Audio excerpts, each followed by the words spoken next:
Ladies and gentlemen, thank you so much for joining this Zoominar on representing protesters.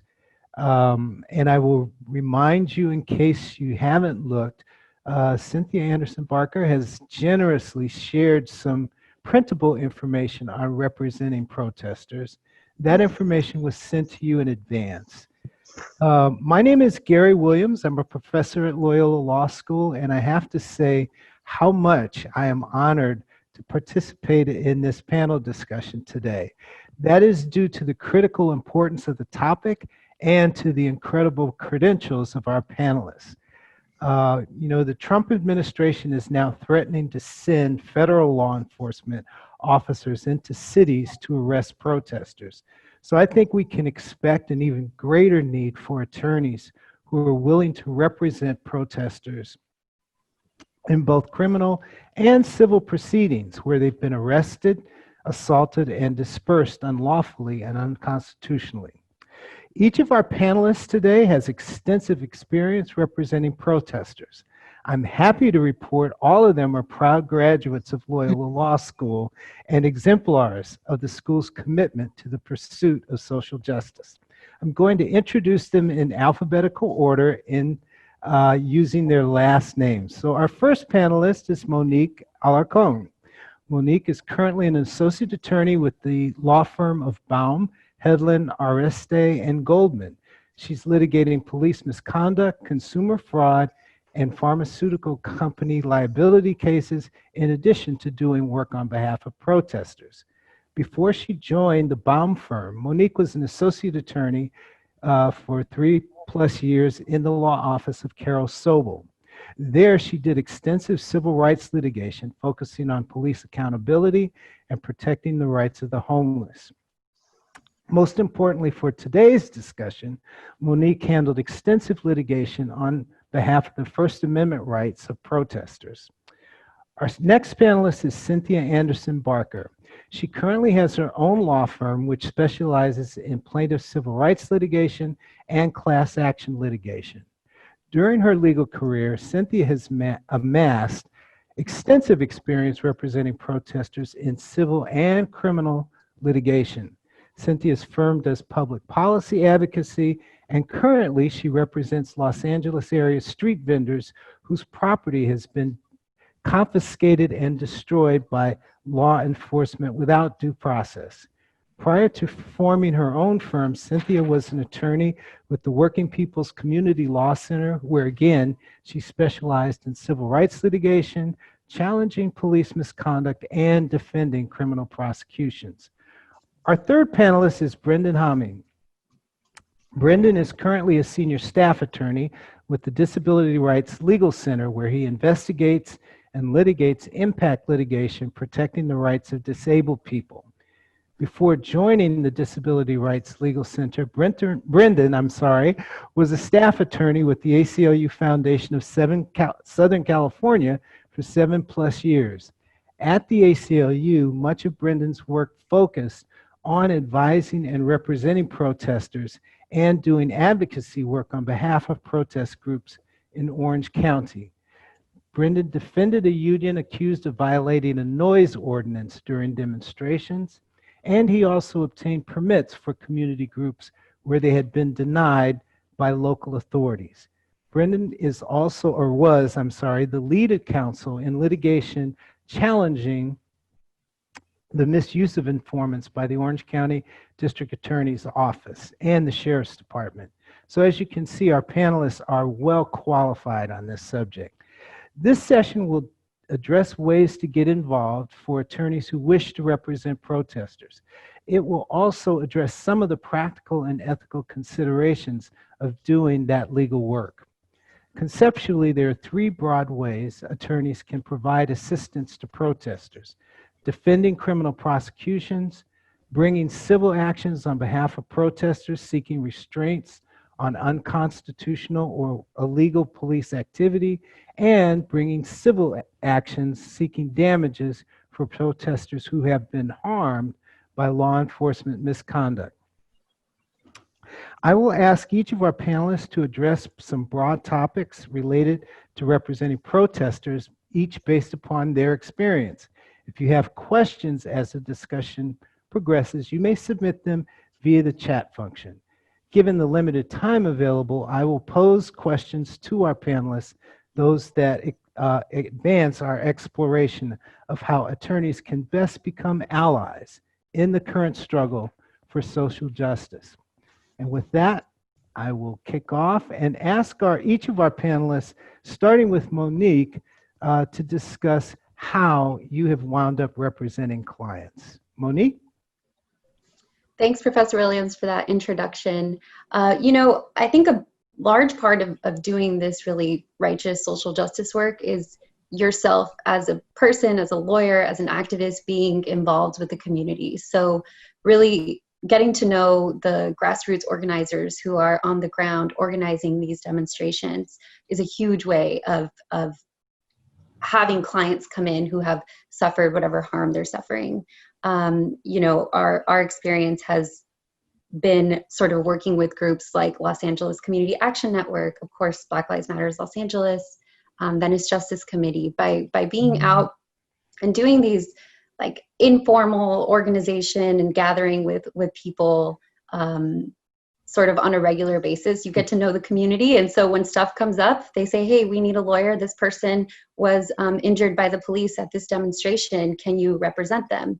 That's been my experience of how we get clients. Cynthia, if you would please go next.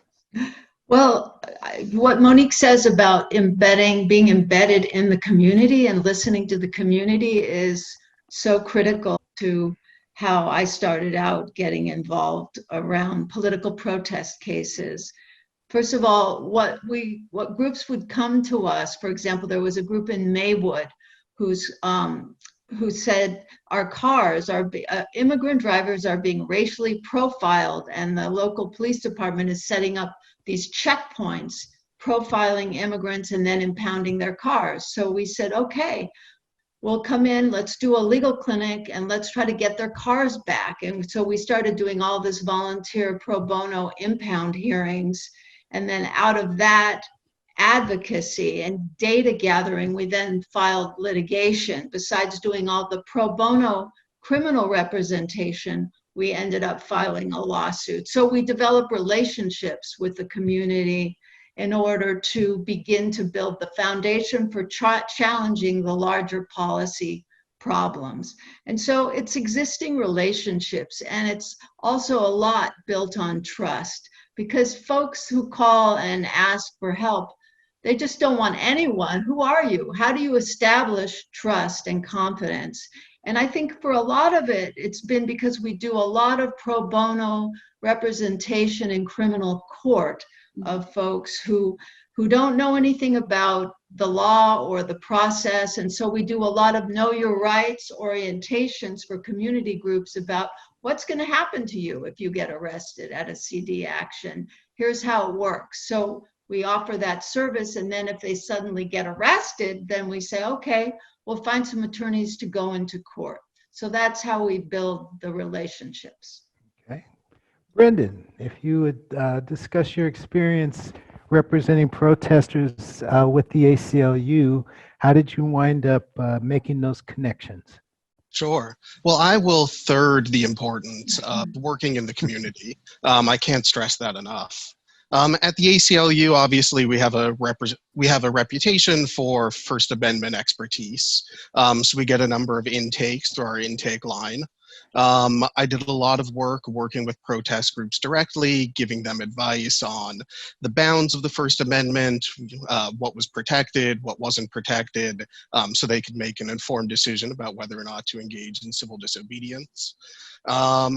Know your rights presentations, like Cynthia said, are a great way of generating intakes. And I've also done affirmative outreach, which in the public interest nonprofit context, you are allowed to do. I know that we'll talk about ethical issues in a moment.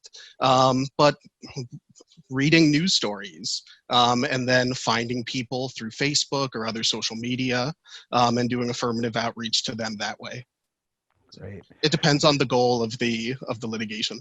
Yeah. Okay, great. One of the things I wanted each of you to address, and let's start with Cynthia this time, protests and demonstrations often are chaotic. The circumstances under which people wind up needing representation often is chaotic. So the initial fact gathering and interviewing, talk a little bit about that process, starting with Cynthia, please. Well, when there's a mass arrest and we've been contacted prior to the protest by the potential arrestees, we always do a debrief after the arrest. What happened? What went on? And we also have legal observers out in the field. The Lawyers Guild sends legal observers out who write notes about the interaction between law enforcement and the protesters. So that's such an important process because, again, we're interviewing folks pre-arrest, we're orienting them on their rights, and then post-arrest, we're doing a debrief. And then in the event we have to go into court and represent folks, we have an idea of what's going on. So that's sort of how it works out. Generally, we don't seek out protesters. They find us. But let's say in some big mass arrest cases, we've gone to court with the folks that we know who've reached out to us. And then suddenly there's a huge mass of people in front of the clerk's office, and they've never met us before. But we're talking to our clients and they say, oh, are you with the Lawyers Guild, or can you help me on what's the process? What are my rights here? And so that's how we've met people, actually at the courthouse too. Brendan, if you would. Sure. So I have met people in a variety of ways. It's often through a phone call, although I vastly prefer a face-to-face meeting. It's obviously much easier to build a rapport in that context. One of the first questions that I'll ask is, why were you out there? What were you trying to convey? What was the message you were trying to get across? And I think that it's so important when you're representing protesters that you tell their story. And the story of the broader movement and why they're there. Political protesters often have different goals in litigation than other folks. So amplifying their message, I think, is of critical importance. And the first step is finding out what that message is. Monique? Yeah, just to echo what Cynthia said, a lot of what we've done involves what we call court support. So we go, people will be arrested on one day. For the most part, everybody's citation telling them what day to appear in court will be within the same range of a few days. And we go to court, we organize so that we go to court on those days. We're there. People see us sort of huddled in a circle, and they're like, oh, I recognize this person from the demonstration. I'm going to go and talk to them, and then figure out that we're providing this sort of pro bono support for people who have been arrested, who maybe at this point charges have been dismissed because of Cynthia and other people advocating for non-filing with the city attorney's office. So really just sort of fact gathering in that way, person-to-person contact at the courthouse. Obviously, social media is huge too. You can go on and follow hashtags and different things that are posted to see and get a better picture of what happened that day. Also, a lot of these law enforcement agencies have public information officers who give out statements involving what happened, how many arrests were made, where it occurred, the reason for the arrest. So, a lot of informal discovery can happen early on just by searching the internet. Thank you. One of the things about this process that I think is very interesting, and you've already talked about it, but I think probably a little more time should be spent in terms of how you go about gaining the confidence of your client. And basically what I'm thinking about there, one of the challenges in any interviewing process is getting all of the information, including information that may not be viewed either by the law or by the client as being favorable. So describe for our audience the process of gaining confidence and how important that is. And let's start with Brendan this time. Brendan? Sure. So, building off what I said, I think it's critical that you establish that rapport. And a good way to establish a rapport is to get people talking about themselves. So why were you out there? What are you hoping to accomplish through this litigation? and then having them set the stage. Tell me about what happened at the protest, what was happening just before an unlawful assembly was declared, what was going on, why would the police have declared an unlawful assembly, and giving them space to, with a little bit of follow-up and prodding, to give you those facts, and encouraging them to tell you bad facts. So was anybody in the crowd throwing objects, and making clear that this is not meant to justify the police response, that this is just in the interest of anticipating arguments that the other side is going to make. Yeah. Okay, thank you. Turn it over. Monique? Yeah, I agree with all of that. I think, like Cynthia said, for some cases, you're consulting with your potential client early on. Somebody who might be an activist in the community knows that you're a lawyer that's involved with the community and really know that you're about the cause. They might come to you and say, I want to engage in this sort of conduct. I think it's expressive activity. If I'm arrested, can you talk to me about what might happen? And then you can strategize with them. Okay, I see the message you're trying to convey. Let's talk about how that might actually work out or not. Your client oftentimes has this broader message that they're trying to communicate, and you just have to make sure that the legal strategy lines up with that. Okay, Cynthia? Well, it's so interesting when you talk about client confidence. Why would they have confidence in you as a lawyer? You're in a different universe, and sometimes we're perceived as just propping up a very oppressive system anyway. Mm-hmm. And so what I've always done, for example, I work with a group called Union del Barrio in the central city. And again, driver's license checkpoints in this instance were being set up all over the county. And so we would go out at night, 12 midnight, when the checkpoints were being set up. We'd stand with the community organizers.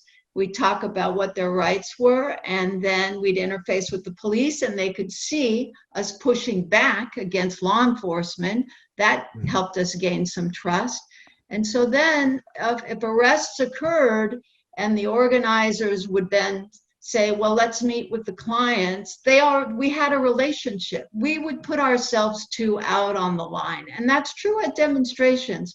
When we're legal observers, we're wearing the green hats, law enforcement knows who we are, but we put ourselves often right out there to observe the potentially unlawful conduct. So that gains, people trust you when they see you're putting yourself on the line.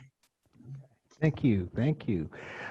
So at this point, and I will confess in advance, this has to be discussed because I teach this topic.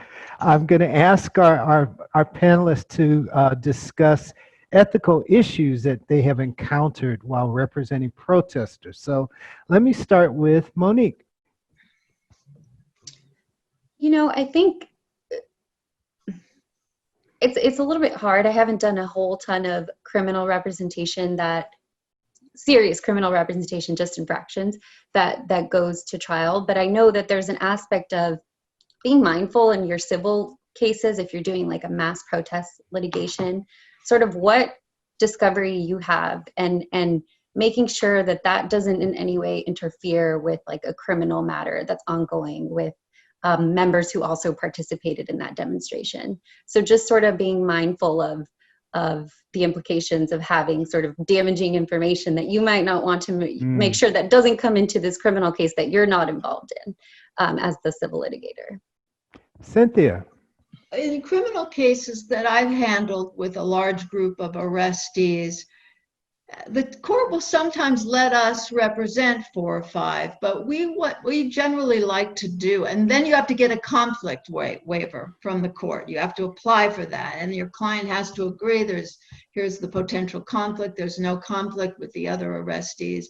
But we also like to encourage the PD to stay in the mix in a mass defense case in criminal court, and the alternate public defender, bring in a panel attorney, and then the pro bono attorney. So we'll have a larger team, and we can have discussions about any potential conflict, and the client feels good about being represented. I was in one criminal case where the one group of clients wanted to go to trial. My individual client did not, and it was good that he had me as his individual attorney. So there are ways to deal with conflicts. Okay. Brendan. Sure. So as I alluded to earlier, there's the ethical prohibition on solicitation. Although there is an exemption for nonprofits in re primis. There's also a number of issues that can arise in terms of a conflict between an organizational mission and the goals of the people that you're representing. So at the ACLU, we always said we're there representing the First Amendment. And so very often there's a legal principle that we were trying to advance. And you have to make sure that you're selecting your clients appropriately so that their goals align with your own. And make clear in the retainer agreement that these are the goals of the organization. And if there is a conflict between the organizational goals and the goals of the client, there was a provision allowing us to withdraw. It's certainly never our first choice. There are also issues in terms of settlement negotiations. So when you're representing a protester in both a case for injunctive relief and damages, very often the opposing counsel will try and pit one against the other and get you to either waive comprehensive injunctive relief for a higher monetary award or vice versa. And that gets even more complicated when you're representing multiple people. They might try and pick off folks by offering a higher monetary award. So there are a number of ethical issues that you should consider. And I'm going to kick in one little addition there, which is the exemption for solicitation applies pretty much across the board so long as the attorney is not seeking any form of compensation. Has to be completely pro bono.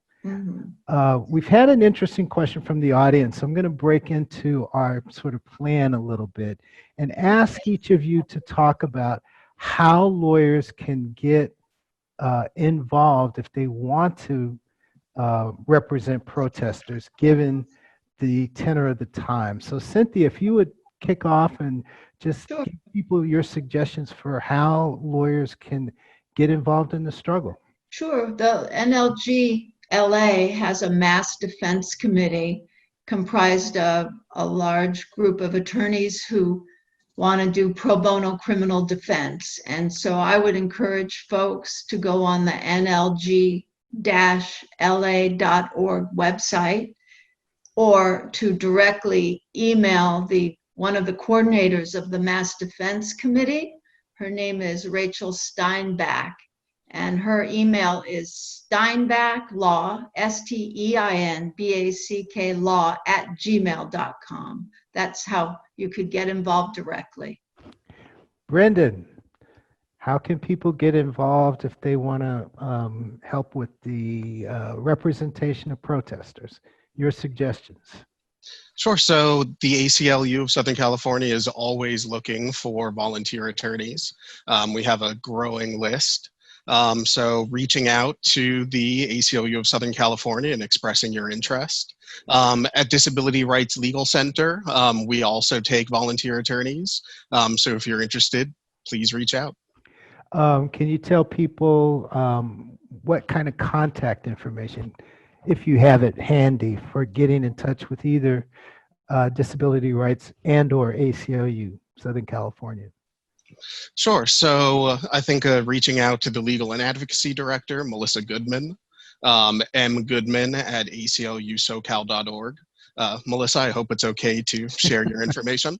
And for Disability Rights Legal Center, you can reach out to me, bh@drlcenter.org. Thank you, Brendan. Monique, how can lawyers get involved in your experience? What's the best way for them to make their services available? I would add, aside from working with the legal nonprofits and organizations, I would say, as I mentioned earlier, get involved with the community groups. So just to name a few, you can, reach out to Los Angeles Community Action Network. They're based in Skid Row. They're very often filming the police, sort of monitoring the police to make sure that they're not harassing residents. It's a really great organization. Other places like Venice Justice Committee out in Venice does the same work. Democratic Socialists of America, they're sort of everywhere right now, monitoring all action across the city. Obviously, BLM, Black Lives Matter Los Angeles, and there's various immigrants' rights groups. I know CLUE is one of the big one, and they're often organizing demonstrations at immigration detention centers. So stuff is always coming up, and it's not always covered in the media. So get involved with these organizations so you can know sort of firsthand and be on their radar as an attorney who is interested in doing this work. Thank you, panelists. One of the things that occurred to me in thinking about this panel is the importance of facts. And I know that sounds a little cliched, but as I mentioned earlier, often these situations are chaotic, thinking back to some of the early days of the protests, where the police were doing various things. So I want each of you to touch a little bit on, the resources that you use to research the facts, whether police reports were important, if you did any information research about, policies and so forth. And Brendan, if you would pick up on that first, I'd appreciate it. Sure. So obviously talking to the client, having them identify witnesses. If video was taken, identifying who was in the video, and reaching out to those folks. In California, there's the California Public Records Act, which is a good way of getting in some pre-litigation discovery. So if you're representing somebody on a protest permit issue, for example, you can do a Public Records Act request for other permit applications and communications that the city had with those groups to see if they're maybe denying the permit on the basis of the viewpoint of the protesters. I think that that's a great way. Social media. Like I said, I've reached out to folks through Facebook and getting a sense of what they've posted publicly. For that matter, checking the social media of the government agencies involved, seeing if there were tweets made by the police department, for example, and just going on the government agency's website. Monique? I think that's Brendan's point about CPRA requests is huge. You can get sort of the department or the agency's policies on use of force, crowd control tactics. One of the things that'll come up in your litigation, though, if you're filing an affirmative civil rights case, is the question of, can you hold the municipality accountable or liable for what happened at this one demonstration? And you really have to show that there's a policy, practice, or custom of violating protesters' constitutional rights. So in LA, no problem. Lots of protests in LA. They're doing that all the time. But in places like Orange County, a while ago, a lot of these protests weren't happening in Orange County. So the agencies out there didn't really have much experience, or there weren't really many instances where you can say, look, there's a practice of them doing this. So you have to get the policies, but the policies on their face might be okay, right? So you have to show that they have a practice of doing this, and you might need to contact other lawyers who have filed cases in that surrounding those agencies. Like, hey, what happened in that case? Tell me about it, so that I could allege it in this case and make sure we have all the facts showing that there's a practice of them doing this. So I would say for these smaller agencies, or First Amendment activity that's happening in places outside of LA, it's important to be on the lookout for prior instances of misconduct involving protesters. Cynthia? Sure, and with fact gathering, I mean, it's really important to be familiar with for example, if you're suing the LAPD, the training manual and what their own guidelines and requirements are. Know that inside and out. And then, of course, social media was mentioned, but we have the LA Police Commission meetings.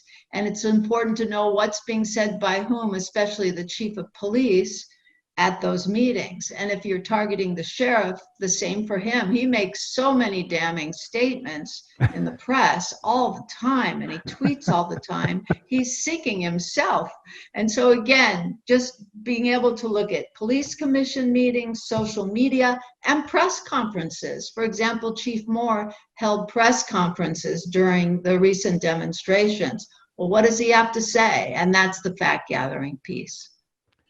All right, thanks. We have an excellent question from the audience, and I'm going to take a little privilege. This is from one of our current law students. And the question is, how do you address the issue of plea bargaining and then the possibility of later pursuing civil litigation where the defendant is also the potential plaintiff in the civil litigation? So, Monique, have you confronted that situation? I have not, but I do know of Heck versus Humphrey.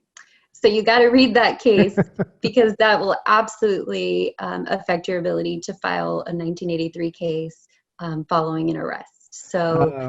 So for the audience, either spell out the case name or give them the citation. Okay, I will do that. So you could look it up. Right, HECK v. Humphreys, and I think that's HUM. What is it? PRE. PH probably. PH. Heck versus Humphrey. Look it up. It's all you can Google it. It's a Supreme Court case, and it's absolutely important in considering 1983. Can I add to this? Yes, piece, absolutely. Mary? So, such an interesting issue because. Let's say you're representing a protester who's charged with resisting arrest, okay? And then there's a plea entered and they plead to resisting. Well, that's a problem when you want to bring an affirmative civil rights case. But if you're representing a protester who's charged with unlawful assembly or failure to disperse, but they're later beaten with a baton by a law enforcement officer, there's no bar to the civil rights claim. And so it depends on what they plead to in terms of whether it's a bar to an affirmative civil rights case. Brendan, your thoughts on this one? I don't know that I have a significant amount to add. So the Heck bar bars civil rights actions where the civil suit would necessarily mean the underlying criminal conviction was invalid. Okay. Correct. All right, so the important takeaway is, and I guess two of them, right? One is if you are plea bargaining on behalf of someone, being very careful about exactly what it is the person winds up admitting to, and then I guess secondarily, if you're coming in sort of later in the process, making sure you're aware of what happened in the criminal prosecution. Correct. Where you agree to proceed. Is that fair? Okay. That's fair. And I'd just like to add that in most of the civil disobedience cases, and certainly in the last group of the recent cases, the city attorney has declined to prosecute, declined to file, right? Mm-hmm. That's significant, 4,000 cases, and there's no criminal prosecution. And generally in civil disobedience cases, we are able to get these cases either dismissed or their diversion, which means the case is dismissed after 6 months, etc., if the person doesn't have a prior pattern of getting arrested every few weeks. So all I'm saying is this might not come up too often, this question, in civil disobedience cases. Got it. Thank you, panelists. One other real, I think, question for me that comes from knowing sort of how these things unwind often. What is the importance of observers, both in terms of knowing what went on, but also, in terms of are they valuable as witnesses or as resources? And let me start that one with you, Cynthia. Well, I think of our star legal observer, Carol Sobel, during the 2000 Democratic National Convention. And I just want to say, I was a student or just graduated from Loyola. No, I had just graduated. And Loyola let the law school be the legal observer dispatch center. and Carol Sobel, a leading civil rights lawyer, was a legal observer. And poor Carol gets shot right between the eyes with a rubber bullet while she's doing the observing. Now, that hasn't happened to any of our legal observers since then, and I think the LAPD learned a lesson there. But the legal observer reports are really invaluable because we train the legal observers to look at street location, look at officers' badge numbers, have identifying information on the law enforcement officer and on the arrestee, and to gather the facts. And so that's a very important tool in dealing with these cases. Thank you. Brendan, your thoughts on this one? The importance of observers and how they can be helpful. So I'll second everything that Cynthia said. And I'll also add that legal observers can play, or at least I used to think this, can play an important deterrent effect in terms of police misconduct. Unfortunately, with the recent protests, we've seen legal observers being attacked by police and arrested along with journalists. So while I do think that that's an important role that legal observers have and can continue to play, it's not a given, unfortunately. Monique?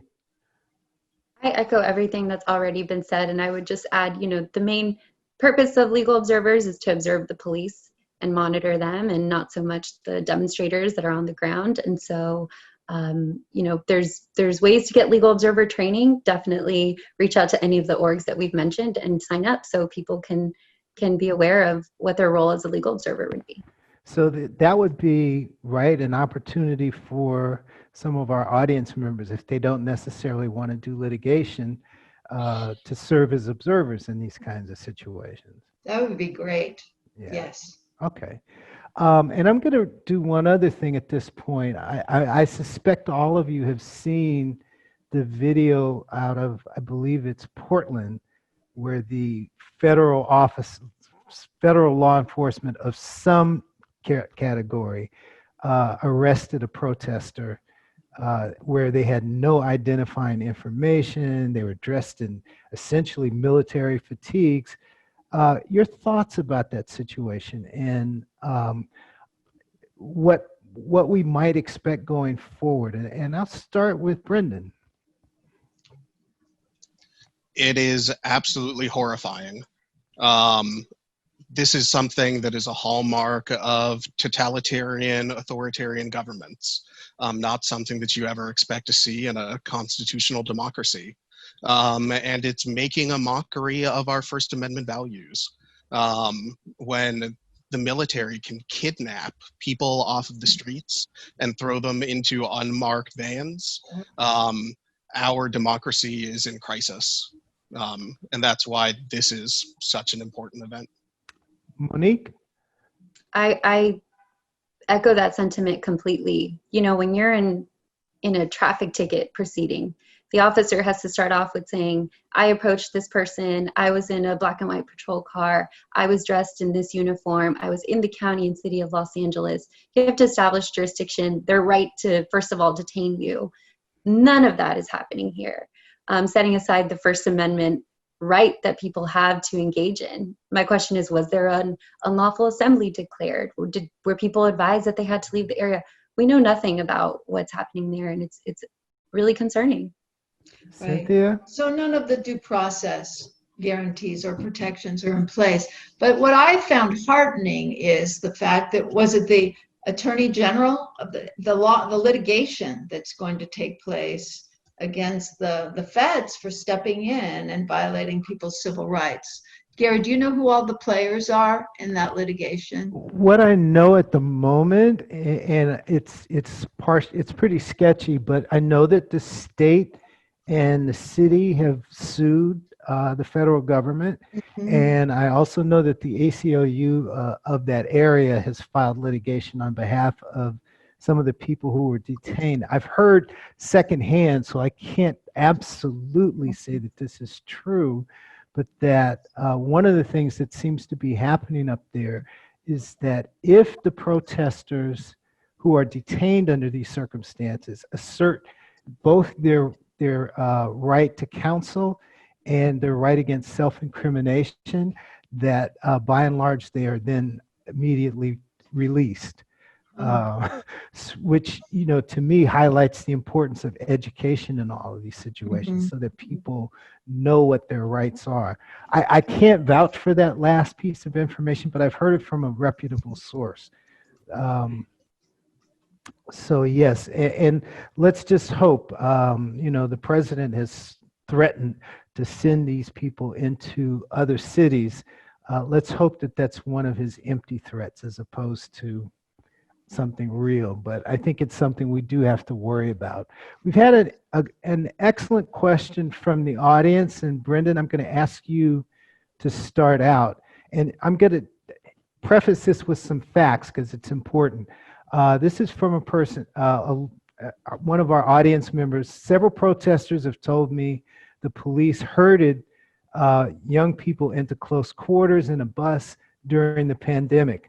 And some of those people have since tested positive for the coronavirus. What are your thoughts about that? Brendan? Ooh, great question. I think I know just enough in this area to be dangerous. So I'll say there might be a state-created danger theory that you could pursue. So in a time with COVID-19 being spread, with shutdown orders, if not already in place, certainly coming, I think that there's a good argument to make that the state is exposing people to an unnecessary risk of harm, and it has actually resulted in harm. So there's a state-created danger theory that's possible. Great. Monique, your thoughts about this problem of the police basically exposing protesters under unsafe conditions to the possibility of transmission of the virus? Well, I mean, it's absolutely problematic, and it's something that we have alleged affirmatively as an issue in our class action litigation that both Cynthia and I are on, involving recent demonstrations in LA. So hopefully that'll be addressed. And Gary, that's correct. That is one of the allegations around the protest litigation are the conditions of confinement and the fact that the police had the option, if they were going to cite someone for a curfew violation, just citing and releasing at the scene, not putting them on a bus for 8 hours and sequestering them and putting them in tight handcuffs. So they created this condition when they had another option. I suspect, and correct, please, any of you feel free to correct me if I'm wrong, but to the extent that some of these people, some of the protesters have subsequently tested positive for the virus, that's a basis for municipal liability. Am I right about that or wrong? Anybody? Go ahead, Monique. I think you're right. I think that the entire police force, including all chiefs, Chief Moore and everyone were out there telling police officers to follow this procedure. And really what it was a way to deter people from protesting any further. So I think it's absolutely attributable to a policy of the department. Okay. Any other thoughts on that one? So we have another question from the audience. Okay. So before I move on, our audience member who asked the question says, "Is there a causation issue with a positive coronavirus diagnosis where they've been detained under these circumstances?" Anybody? I think there could be. There definitely, how do you establish that being sequestered on that bus was how they got, how it was transmitted? Could have been at another location. So it could be challenging. Yeah, I think that with some contact tracing, you could shore up your argument. So if everybody on the bus gets test positive for corona, I think that's a pretty good evidence. Right. Or maybe even a significant percentage? Yeah. Okay. Another question from the audience. There's an impulse to run away. Oh boy, yes there is, from the police, especially if you're a person of color. to avoid abuse. But running creates its own challenge. What is your advice for someone who's out protesting and the police begin advancing? I'm thinking about the situation in Washington, D.C., and people want to get away either because, you know, they start firing tear gas or other kinds of, pepper spray, or you just see them approaching and you're a person of color and you know that that is an additional factor against you. What's your advice for people under that situation? Monique? You know, I think there's a fine line between a know your rights and asserting your rights, and then being a person of color out on the streets in that situation. So I think everybody has to exercise their discretion and feel comfortable with really doing sort of anything in that moment that is going to provoke a police officer in ways that, you know, are obviously not allowed. But that's the reality. So I think being aware, going to a demonstration, what is an unlawful assembly? What's a dispersal order? When am I required to leave? When am I under arrest? Sort of having a general understanding of that, but then in the moment, using your own insight and common sense to say, is this really what I want to do in this moment to avoid suffering any further harm? Cynthia, your thoughts about this problem of people and that very understandable, I think, impulse to run away from the police, or even now unidentified federal authorities dressed like military? Well, if I saw a police officer raising his so-called less than lethal weapon to shoot at me, and I'm standing 4 feet away, I'm certainly not going to stand there and have him shoot me. And some of our protesters in this protest litigation, they were actually hit in the back of the thigh while they were trying to leave. So I guess I agree with Monique, you know, use your discretion. But yeah, it's tricky. And know your rights and learn what your rights are. For example, the dispersal order, and follow that direction. You have 10 minutes to leave, let's say they say, but they often don't even follow their own dispersal orders. Right. Brendan, your thoughts on this problem? I will echo what folks have already said. Know your rights, but also be safe. Yeah. I do want to talk a little bit about, or ask our panelists rather, to talk a little bit about resolutions. So let me start with Cynthia. In your experience, typically, how are protester charges resolved? And I guess I have to divide that question into two pieces. One is people who, you know, are charged with, for example, violating a curfew, but there's no allegation of otherwise unlawful conduct. And then those where there is an allegation of, let's say, you know, assaulting an officer or destruction of property. Okay. Cynthia? Okay, so the curfew violation, it's either an infraction or a minor misdemeanor. And this LA City, for example, has a policy for protesters. If you don't have recent priors for similar conduct, it'll go away. There's no filing. And they do what's called a city attorney hearing, which is an informal meeting with a clerk, essentially, who says, oh, don't do it. And if you do it again within a year, we can file the charge. So typically, these civil disobedience protest charges, they can go away. But if they don't go away, and you can bargain, or if your client wants you to, you can bargain for an infraction, get the misdemeanor reduced to an infraction, etc. Or you can, there's so many other legal options in the courtroom. But if your client wants to go to trial because they want to talk about why they were protesting, that's fine too. And that's the other option. Okay. Brendan, your experience with how these cases tend to get resolved, again, focusing on sort of the difference between, curfew violations versus allegations of property destruction or assaulting an officer. So I will confess I have zero criminal Okay. experience.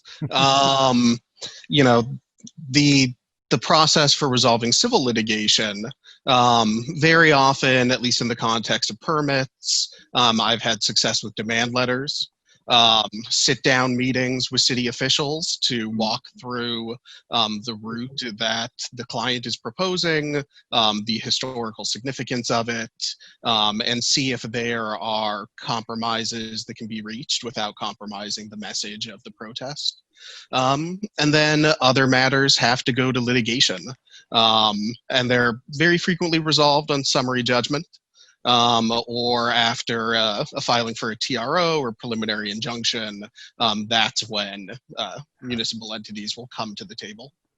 Along those lines, is it your experience more recently of local entities trying to discourage protests by, for example, insisting on insurance policies or other kinds of monetary guarantees?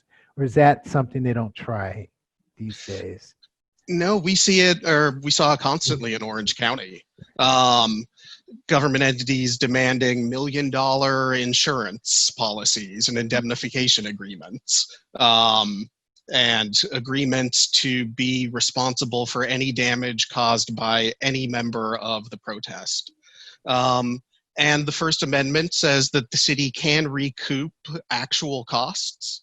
But even then, many courts have said that there has to be an exemption for First Amendment activity, an indigency waiver. So there are ways to argue around those onerous requirements. Monique? I'll just add that in doing sort of the civil litigation after either criminal charges have been filed, or in one case we had our client was being targeted for political speech on his business for a sign that he posted. He was receiving administrative citations with significant penalties. And so part of our settlement negotiation involved getting rid of those financial obligations that he was facing as a result of these unlawful citations. So I think, negotiating so that arrest reports are later expunged or completely deleted, so to speak, so it's not on their record is really important. Gary, I realize I didn't answer about the felonies, and okay, so, please and do. we're running out of time. But I want to refer people to question and answers about civil disobedience and the legal process, because yes, protesters can be overcharged, and if there's property damage, that can be a felony based on the value of the property that's destroyed, and that's also part of a negotiation to reduce felonies to misdemeanors, etc. Yeah, thank you.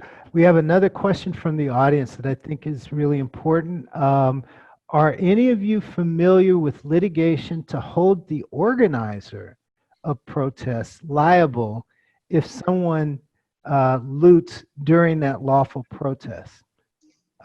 Anyone have any knowledge about experience with that problem? If that happened, and I haven't heard of it happening, there would be so much pushback from all of us in the civil rights community.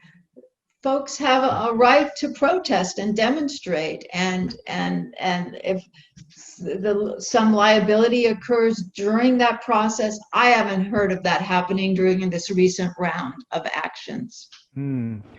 Our questioner says there was a case, but not in California, and surprisingly to me also, that the lower court upheld the attempt to make the organization responsible for the looting. It's on appeal. So well, that's good. Yeah, that's good. Another excellent question from the audience: what does the panel think about attorneys attending protests? The question is related to even law-abiding protesters have been arrested. So if the attorney gets arrested during this situation, does it create a conflict in terms of seeking to represent other protesters. Brendan, you want to take that one on first? Sure, I'll kick us off at least. So for all of the reasons that Monique and Cynthia have said, I think it's extremely important for attorneys to attend protests. If you're going to be representing protesters, it's a great way of establishing yourself as part of the movement and someone who's trustworthy and has the best interests of the client and the broader movement in mind.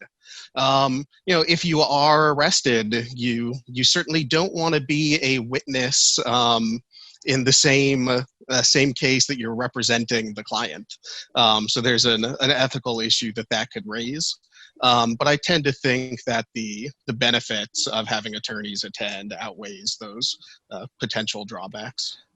Thank you, Brendan. Monique, your thoughts? Attorneys attending demonstrations where they also want to get involved by representing protesters. I say do it. You should definitely join the protest. Don't be afraid of getting arrested. Have some other lawyer's phone number memorized in case you do. You might be conflicted off of representing protesters at that particular demonstration. That doesn't mean that you can't do other litigation or represent protesters in another way at a different demonstration. Good point. Thank you. Cynthia. Of course, I second that because that's what I do. I go to demonstrations. And so I second what's been said. Okay. So we've done that. Let me ask, what in your experience causes these kinds of cases to actually go to trial as opposed to being resolved through either a plea bargain or dismissal? And for that one, let me start with Cynthia. There are so many factors. If you're representing 7 or 8 people, but everyone has their own lawyer, you'll have one person who says, I can't afford the time to go to trial. I can't take off work to go to trial. But then you'll have another person who may say, I want my message aired to a jury. I want a jury to hear why I did the protest. So there are many different factors. And then there's the lawyer. The lawyer, that's your client, he wants to go to trial, you're going to go. The lawyer, that's a lot of time, pro bono lawyering time to devote to the case, but that's part of it. So of course, that's always the client's choice on the choice to go to trial, always. Monique? I agree 100%. I think if your client is really just concerned about the charges that were brought against him, and they're concerned about what that would do for their personal life, their career, try to avoid filing altogether, right? Even on these one-off cases, contact the city attorney's office and be like, hey, your officers arrested or cited this person who was engaged in lawful First Amendment activity or just in retaliation. This is a bogus charge and they did it because they flipped off the cop or they were in the street while filming the cop. So I think there are ways, if your client wants that, to sort of deal with it early on. That's true. And it leads to an interesting question. Have any of you seen in the cases you've handled circumstances where it's clear that the reason why the person was cited and or arrested is because he or she insisted on filming officers as they're breaking up or whatever it is that they're doing during a protest? Brendan? Sorry, my apologies. I had to plug in my computer. Gotcha. Sorry, did you hear the question? I did not. I'm so sorry. Okay. Let me do it this way. Monique?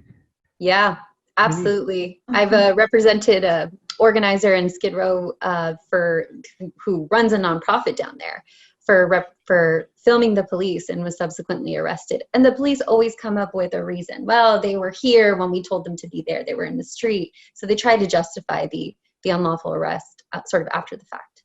How have those cases been resolved in your experience, where you can point to the fact that, one of the motivating or maybe the only motivating factor was that they were filming police activity?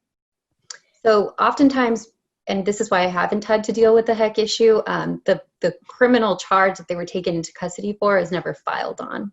But then aside from that, just in discovery, getting through the deposition of the citing officer, just getting across his sort of view of your client and really showing how much they were out to get them is very persuasive. And in this case, there was a history of sort of their relationship, their tense relationship, and we were able to show the retaliation, but that case ultimately settled right before trial. Cynthia, the reality, they have a right to film the officer, but the charge that they're facing for filming, if the officer decides to do it, is interfering with an officer in the lawful execution of his duty. So they have to show interference. Well, if you're 20 feet away filming an officer, how is that interfering with an officer? I think there's very good defenses, and generally we tell organizers, you do have a right to film law enforcement. You have that right. Right. Brendan, any experience in terms of protesters being arrested either directly or implicitly because they were filming police activity? I don't have any direct experience, but I'll reinforce what Cynthia said, that you have an absolute First Amendment right to record public officials performing their public duties in public places, including the police. And so as long as you're maintaining a respectful distance and not actively interfering, that's your right to do. Okay. Maya, how much time do we have left? Maya's our organizer. We've reached the hour limit. If there is more conversation that you would like to have, please feel free to continue. Attendees will stay on as long as they are able.